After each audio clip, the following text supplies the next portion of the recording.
Jason Renner with Review Your Gear.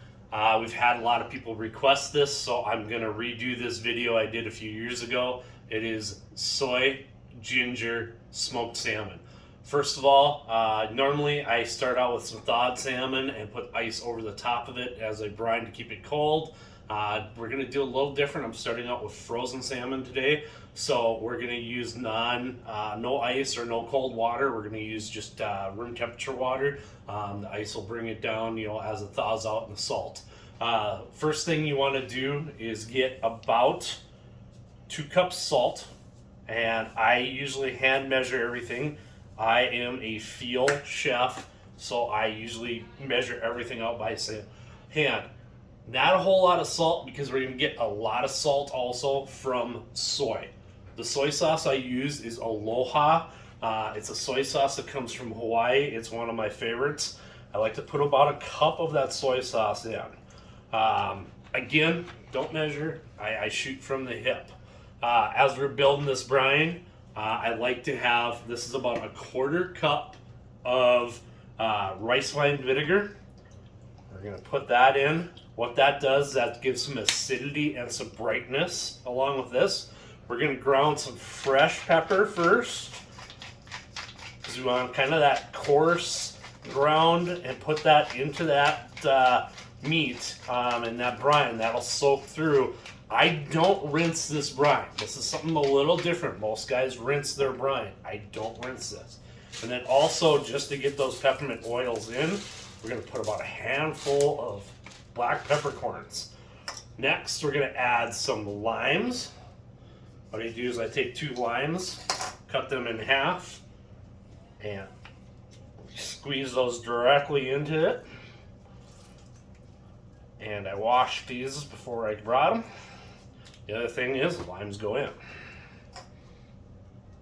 And again, this is all about bringing out those oils from the lime, the acid, and all that stuff into the brine. Because like I said, we want all these flavors to get inside that fish.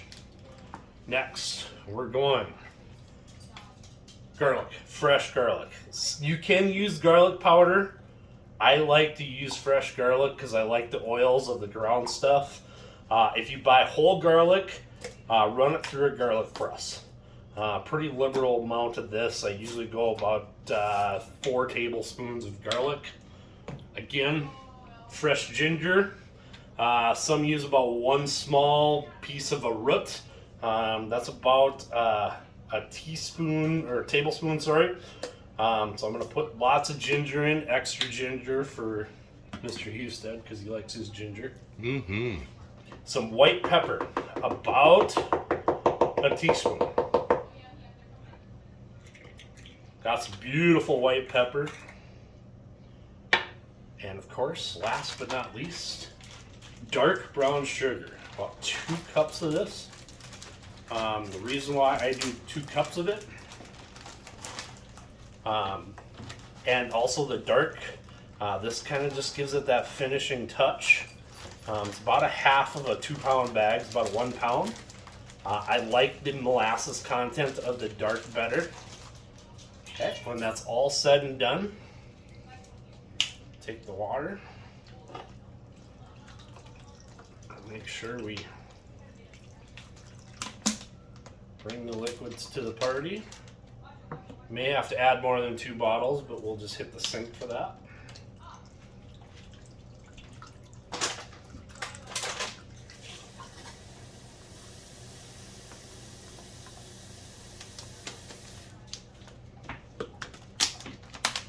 Here, making it hard on my assistant there.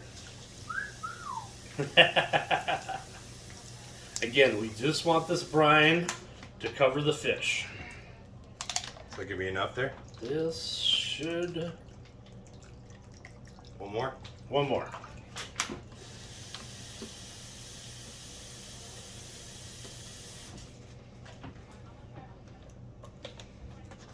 Again, should seize the darkness from the soy, the peppers, everything like that.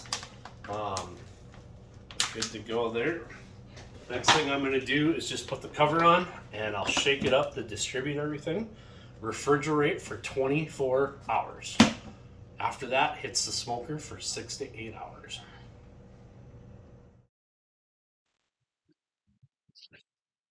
So as you can see here, we're placing the fillets on the smoker. My camp chef has come to 180 degrees.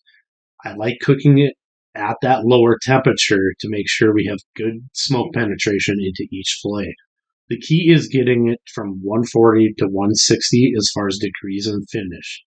The biggest thing with this is it flakes at those temperatures. The key is to make sure it's not raw, but cooked enough to where you can flake it very easily with a fork. This way you have tender meat and yet you still have moisture in the fillets.